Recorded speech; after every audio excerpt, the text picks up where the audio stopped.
पहले राजस्थान में हजारों की संख्या में फर्जी आधार मिला, अब उत्तर प्रदेश के रायबरेली और बरेली में हजारों की संख्या में फर्जी आधार मिला है।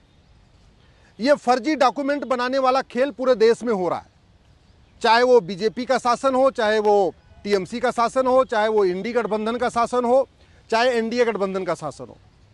बिहार में भी फर्जी डॉक्यूमेंट बन रहा है, झारखंड में भी फर्जी डॉक्यूमेंट बन रहा है, यूपी, बिहार, बंगाल, आपके हरियाणा में भी फर्जी डॉक्यूमेंट बन रहा है, गुजरात में भी फर्जी डॉक्यूमेंट बन रहा है, केरल में भी बन रहा है, गोवा में भी बन रहा है, महाराष्ट्र में भी बन रहा है। और क्यों बन रहा है? क्योंकि फर्जी डॉक्यूमेंट बनाना हमारे देश में गंभीर अपराध नहीं है, फर्जी आधार बनाना गंभीर अपराध नहीं है, फर्जी राशन कार्ड बनाना गंभीर अपराध नहीं है, फर्जी बर्थ सर्टिफिकेट बनाना कोई गंभीर अपराध नहीं है। तो नतीजा ये हो रहा है कि बाहर के जो घुसपैठिए भारत में आ चुके हैं, जो लगभग 5.5 करोड़ हो चुके हैं, ये पहले 2,000 रुपये देते हैं जाके कॉमन सर्विस सेंटर पे, वहाँ से आधार बनवा लेते हैं। जैसे ही एक डॉक्यूमेंट हो जाता है फिर दलाल को पकड़ते हैं, 2,000 रुपये में राशन कार्ड बनवा लेते हैं। जब इनके पास 2 डॉक्यूमेंट हो जाता है फिर एक दलाल को पकड़ते हैं, नगर निगम से ये बर्थ सर्टिफिकेट बनवा लेते हैं। जब 3 डॉक्यूमेंट हो जाता है फिर एक दलाल को पकड़ते हैं, आरटीओ ऑफिस से ड्राइविंग लाइसेंस बनवा लेते हैं। जब 4 डॉक्यूमेंट हो जाता है उसके बाद फिर एक दलाल को पकड़ते हैं, तहसीलदार के यहाँ या एसडीएम के यहाँ, वहाँ से डोमिसाइल सर्टिफिकेट बनवा लेते हैं। और जब 5 डॉक्यूमेंट हो जाता है फिर किसी वोटजीवी नेता को पकड़ते हैं, नोटजीवी नेता को पकड़ते हैं, वो इनका वोटर आईडी में नाम जुड़वा देता है। और जब इनका वोटर आईडी में नाम भी जुड़ गया, 5-6 डॉक्यूमेंट भी बन गया, उसके बाद ये बैंक खाता खोल लेते हैं, जनधन योजना का लाभ लेते हैं, मुफ्त में सिलेंडर लेते हैं, मुफ्त में बिजली लेते हैं, मुफ्त में पानी लेते हैं, मुफ्त में मकान लेते हैं, इनके बच्चों को वजीफा मिलना शुरू हो जाता है। यानी केंद्र सरकार की सभी योजनाओं का लाभ लेते हैं, राज्य सरकार की सभी योजनाओं का लाभ लेते हैं, और उसके अलावा जो minority commission, minority affair ministry की सारी योजनाएं, उसका भी लाभ ले रहे। मैं बार बार कह रहा हूं, फिर कह रहा हूं, ये सांसद विधायक तू मैं करना छोड़ दें, बतौलेबाजी करना छोड़ दें, नारों प्रत्यारोप छोड़ दें, ये बुद्धू और बुद्धिमान वाला खेल छोड़ दें, नूरा कुश्ती छोड़ दें, ये तू चोर मैं सिपाही वाला खेल छोड़ें और कठोर कानून बनाए। ये हाईवे बनाने से, एक्सप्रेसवे बनाने से, एयरपोर्ट बनाने से, बुलेट ट्रेन चलाने से भारत नहीं बचेगा। फ्रांस में, यूरोप में ये सब चीज़ है। हम जो भारत में आज कर रहे हैं, यूरोप में, फ्रांस में वो 30-40 साल पहले हो चुका है। इसके बाद भी फ्रांस भी जल रहा है, पूरा यूरोप भी जल रहा है। घुसपैठियों को निकालना है तो सबसे पहले घुसपैठ को देशद्रोह घोषित करिए, घुसपैठ को राष्ट्र की सुरक्षा के लिए खतरा घोषित करिए, घुसपैठ को देश की एकता अखंडता के लिए खतरा घोषित करिए, घुसपैठ को ऑर्गेनाइज क्राइम डिक्लेयर करिए। उससे फायदा ये होगा कि जो पुलिस है वो घुसपैठियों पे एनएसए लगाना शुरू कर देगी, यूएपीए लगाना शुरू कर देगी, वेजिंग वॉर की धारा लगाना शुरू कर देगी, देशद्रोह की धारा लगाना शुरू कर देगी, गैंगस्टर एक्ट लगाना शुरू कर देगी। लेकिन पुलिस चूंकि अलग अलग राज्यों की है, 1861 का पुलिस एक्ट चल रहा है जो मैकाले ने बनाया था, और उस 1861 के कानून के कारण पुलिस सत्ता की गुलाम है। तो उत्तर प्रदेश में तो फर्जी डॉक्यूमेंट को पकड़ती है, घुसपैठियों के ऊपर पुलिस कार्रवाई करती है, लेकिन बंगाल में नहीं करती, तमिलनाडु में नहीं करती। जहाँ जहाँ इंडी गठबंधन की सरकारें हैं, ना वहाँ धर्मांतरण कराने वालों पर कोई कार्रवाई होती है, ना घुसपैठ कराने वालों पर कोई कार्रवाई होती है। पंजाब देख लीजिए, इंडी गठबंधन की सरकार है, वहाँ धड़ल्ले से चंगाई सभा हो रही है और रोज धर्मांतरण हो रहा है। तो भारत को बचाना है तो घुसपैठ और धर्मांतरण, जनसंख्या विस्फोट तीनों को रोकना होगा। घुसपैठ और धर्मांतरण को राष्ट्र की सुरक्षा के लिए खतरा घोषित करिए, घुसपैठियों और उनके मददगारों पे एनएसए लगाने की कार्रवाई शुरू करिए। घुसपैठियों और धर्मांतरण कराने वाले मिशनरियों, जिहादियों के खिलाफ यूएपीए लगाइए। घुसपैठियों, उनके मददगारों, धर्मांतरण कराने वाले मिशनरियों, उनके मददगारों के खिलाफ वेजिंग वॉर की धारा लगाइए। लेकिन ये धाराएं तभी लगेगी जब पूरे देश की पुलिस स्वतंत्र होगी, निष्पक्ष होगी और 1 नेशन 1 पुलिस कोड होगा। तो प्रभावी कार्रवाई तब होगी जब पुलिस राज्यों के अधीन नहीं होगी, बल्कि कॉन्करेंट लिस्ट में आएगी और यूनिफॉर्म पुलिस कोड होगा।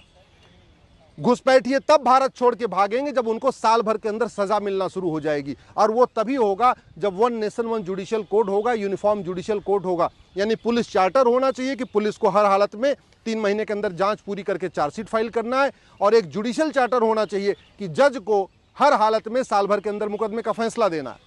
घुसपैठ और धर्मांतरण तब रुकेगा जब घुसपैठियों और उनके मददगारों का नार्को पॉलीग्राफ ब्रेन मैपिंग कानून टेस्ट होगा। धर्मांतरण तब रुकेगा जब धर्मांतरण कराने वाले मिशनरियों, जिहादियों और उनके मददगारों का narco polygraph brain mapping test होगा। सच्चाई पूरी तब पता चलेगी। घुसपैठ और धर्मांतरण तब रुकेगा जब घुसपैठियों, उनके मददगारों, धर्मांतरण कराने वाले मिशनरियों, उनके मददगारों की 100% संपत्ति जब्त होगी। जब घुसपैठियों, धर्मांतरण कराने वाले मिशनरियों, जिहादियों और उनके मददगारों की सिटीजनशिप खत्म होगी, उनको आजीवन कारावास, फांसी होगा, तब ये घुसपैठ और धर्मांतरण रुकेगा। नहीं तो जैसे 1947 में नरसंहार हुआ था ना, सबको पता है, वैसे ही 2047 में नरसंहार होगा। और आज के ये तू मैं करने वाले नेता, आज के बतौलेबाजी करने वाले नेता 25 साल के बाद आपका घर बचाने नहीं आएंगे। ये न 1947 में कोई किसी का घर बचाने आया था, न 1990 में कश्मीर में कोई नेता किसी का घर बचाने आया था, न जब सिखों का नरसंहार हुआ तो दिल्ली में कोई नेता किसी का घर बचाने आया था। जब अराजकता फैलेगी, मजहबी उन्माद फैलेगा और आगजनी शुरू होगी तो नेता तो अपने घर में बैठ जाएंगे, पुलिस उनको सिक्योर कर लेगी, पुलिस उनके घर पे पहरा देना शुरू कर देगी। अंत में फंसेगी आम जनता, फंसेंगे हम और आप, घर जलेगा हमारा आपका, बच्चों के साथ जो गड़बड़ होगा हमारे आपके बच्चों का होगा। जो बड़े बड़े नेता हैं इनको कोई फर्क नहीं पड़ेगा। और वैसे भी ये जो जितनी जातिवादी पार्टी खोल के बैठे हैं, भाषावादी पार्टी खोल के बैठे हैं, क्षेत्रवादी पार्टी खोल के बैठे हैं, कोई इसमें 5,000 करोड़ का मालिक है, कोई 10,000 करोड़ का मालिक है, कोई 20,000 करोड़ का मालिक है। ये जितने बड़े बड़े नेता हैं ना, जो बतौलेबाजी करते हैं, समाजवाद की बात करते हैं, अम्बेडकरवाद की बात करते हैं, पेरियारवाद की बात करते हैं, गांधीवाद की बात करते हैं, नेहरूवाद की बात करते हैं, जो ये 500 रुपये का कुर्ता पैजामा आपको बेवकूफ़ बनाने के लिए पहन के खड़े हुए हैं, ये 5-5 हज़ार करोड़ के मालिक हैं। इनके पास ऑस्ट्रेलिया में भी घर है, लंदन में भी घर है, विदेशों में इन्होंने खूब बना रखा है, अपना महल भी बना रखा है, फार्म हाउस भी खरीद रखा है। जैसे ही भारत में अराजकता शुरू होगी, आतंकवाद फैलेगा, मजहबी उन्माद फैलेगा, नरसंहार शुरू होगा, ये सबसे पहले अपने परिवार को लेके भाग जाएंगे। और ज़्यादातर तो अपने परिवार को पहले छोड़ चुके हैं बाहर। ज़्यादातर ये बड़े नेता हैं ना, जो आज की डेट में खूब गांधीवाद, अम्बेडकरवाद, पेरियारवाद की बात करते हैं, नेहरूवाद और समाजवाद की बात करते हैं, इनके बच्चे तो बाकायदा बाहर पढ़ रहे हैं। कई लोगों ने तो अपने बच्चों के लिए बाकायदा वहाँ पे फ्लैट, मकान, दुकान खरीद रखा है, उनका बिजनेस व्यापार शुरू भी कर दिया है। तो ये तो 15-20 साल के बाद छोड़ के भाग जाएंगे। फंसेगा कौन? आम जनता। जैसे जब 1947 में पाकिस्तान का विभाजन हुआ तो जितने मजबूत लोग थे, संपन्न लोग थे, सब छोड़ के भाग के आए। आडवाणी जी भारत आ गए, जेठमलानी जी भारत आ गए, मिल्खा सिंह भारत आ गए, गुलजार भारत आ गए, सुनील दत्त भारत आ गए, ऋतिक रोशन के दादा रोशन साहब बाहर भारत आ गए, अपना कपूर खानदान के जो थे पृथ्वीराज कपूर वो भारत आ गए। तो जितने एलिट क्लास के थे, संभ्रांत वर्ग थे, बड़े व्यापारी थे, वो सब अपना कुछ छोड़ छाड़ के पहले आ गए भारत में। फंसा कौन पाकिस्तान में? वो मिडिल क्लास, लोअर क्लास। फंसा कौन पाकिस्तान में? बेचारे दलित फंसे, पिछड़े फंसे, किसान फंसे, मजदूर फंसे, और आज उनको कन्वर्ट कर दिया गया। ऐसे ही 2047 में आज के बतौलेबाज नेता, आज के तू मैं करने वाले, आरोप प्रत्यारोप करने वाले नेता, ये 20-25 साल के बाद भाग जाएंगे। कोई इटली भाग जाएगा, कोई ऑस्ट्रेलिया भाग जाएगा, कोई लंदन भाग जाएगा। फंसेगा कौन यहाँ पे? आम भारतीय, किसान, मजदूर, पिछड़ा, आदिवासी, दलित, ये जो मिडिल क्लास के लोग हैं, लोअर क्लास के लोग, ये फंसेंगे और फिर ये बचाने नहीं आएंगे। इसलिए मैं आपसे निवेदन कर रहा हूँ, अपने अपने नेताओं को पकड़िए, उनसे पूछिए कि हमारा कानून दुनिया का सबसे सर्वोत्तम कानून क्यों नहीं है, हमारी पुलिस दुनिया की सर्वोत्तम पुलिस क्यों नहीं है, हमारी न्यायिक व्यवस्था दुनिया की सर्वोत्तम न्यायिक व्यवस्था क्यों नहीं है। आखिर दुबई में सड़क के किनारे अवैध निर्माण नहीं होता है, भारत में अवैध निर्माण क्यों हो रहा है? आखिर चीन में इतना भ्रष्टाचार नहीं, भारत में इतना ज़्यादा क्यों है? आखिर हमारे देश में घूस लेके घुसपैठियों की मदद क्यों हो जाती है? चीन में तो कोई घुसपैठियों की मदद नहीं करता, जापान में तो कोई नहीं करता, सिंगापुर में तो कोई नहीं करता, अरब में कोई नहीं करता, कुवैत में कोई नहीं करता, दुबई में कोई नहीं करता। अपने अपने नेताओं से पूछिए कि ये बांग्लादेशी कुवैत क्यों नहीं जाते, दुबई क्यों नहीं जाते, अरब क्यों नहीं जाते, सिंगापुर क्यों नहीं जाते, भारत ही क्यों आते? और भारत में आ रहे हैं तो घुसपैठियों की 100% संपत्ति जब्त करने, नागरिकता खत्म करने, आजीवन कारावास, फांसी देने के लिए कानून क्यों नहीं बन रहा है? घुसपैठियों की जो मदद करते हैं सरकारी बाबू, लेखपाल, पटवारी या जो भी हवलदार, थानेदार या नेता जो भी मदद कर रहा है, इनके खिलाफ कार्रवाई क्यों नहीं हो रही है?